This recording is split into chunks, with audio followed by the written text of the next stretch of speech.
Witam wszystkich użytkowników naszych nawigacji PWL Nanoster oraz nowych klientów. Chciałem Wam pokazać, co nam wniosła wersja 17, jakie zmiany nastąpiły w nawigacji. Pierwsze co to chciałbym Wam pokazać, jak się robi aktualizację systemu do wersji 17. Wchodzimy w ustawienia, system, OTA. I mamy ostatnie wersje, które są dostępne, wersję 17 aplikacji oraz MCU wersja 2.5.0. Musimy sobie aktualizować zarówno pierwszy aplikację,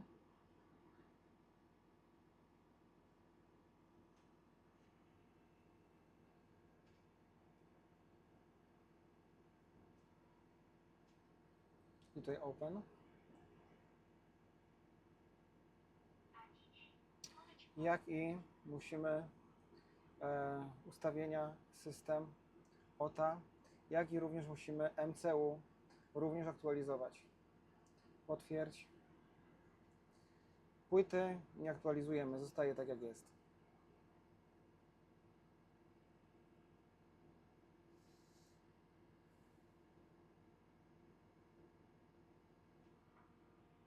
Po aktualizacji będziemy widzieć, że te wartości w tej kolumnie są takie same jak wartości w drugiej kolumnie. Wtedy, jeżeli mamy te wartości zgodne, możemy przejść do pracy.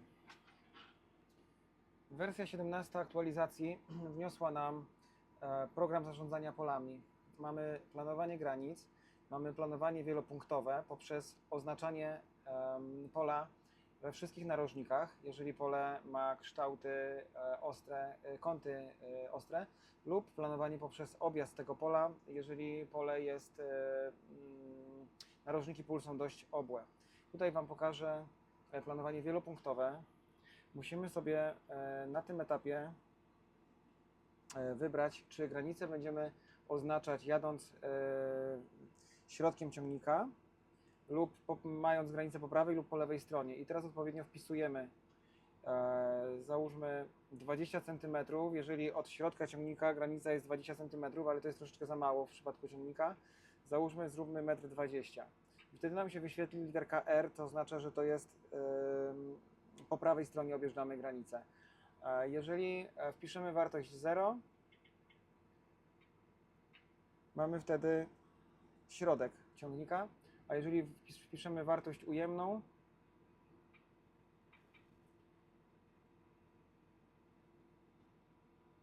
coś mi tu uciekło,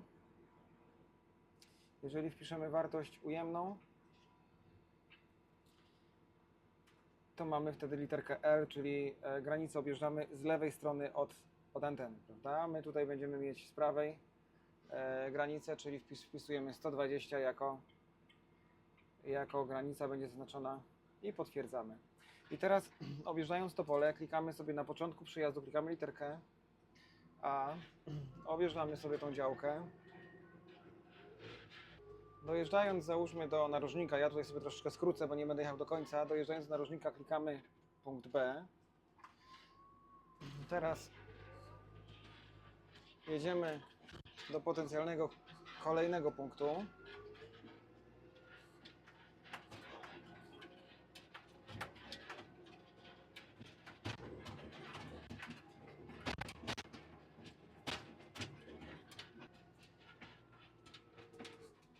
Dojeżdżając do końca, znowu kolejna literka, czyli punkt C.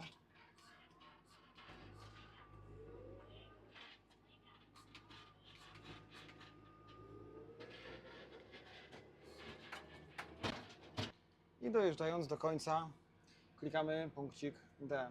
Po tym możemy zapisać i nam system stworzy nam to nasze pole. Teraz możemy spróbować dodać linię prowadzenia względem granicy tego pola.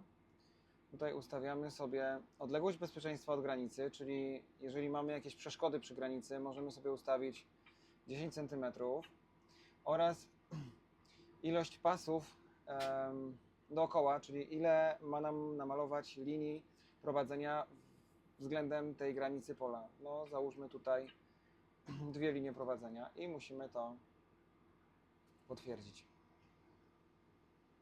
I tak to wygląda. Teraz zobaczmy, jak to się ma w praktyce.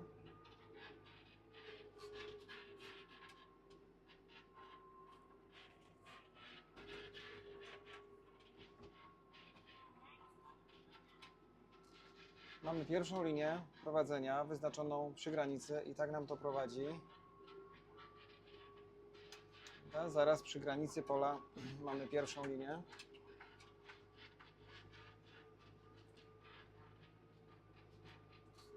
Teraz ciągnik nam zrobi nawrót.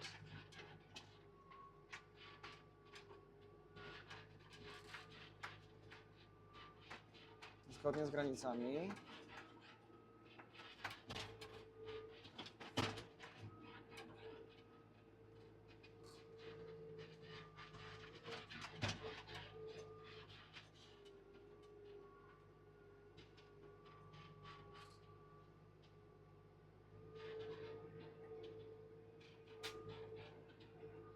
Ok, tutaj. Tak to wygląda.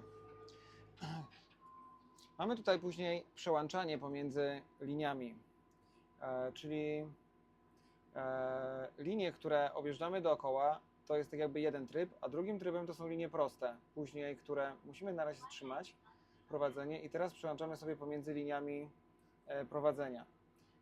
Tylko że najpierw musimy sobie te linie znowu wyznaczyć. Dlatego w tym celu możemy teraz skorzystać albo z linii AB, albo możemy sobie wybrać A+, która służy nam do tego, że wyznaczy nam linię zgodnie z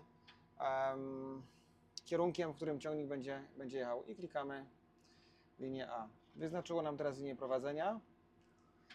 Tak to wygląda po oddaleniu. Czyli mamy linię prowadzenia dookoła oraz linię prowadzenia proste wyznaczone później. Teraz automatycznie również poprawiła nam się również funkcjonalność U-turn, gdyż będzie teraz nam działać na granicy działki, czyli wcześniej to musiało być poza punktami AB, a obecnie po przejechaniu przerywanej linii funkcja U-turn nam się automatycznie aktywuje.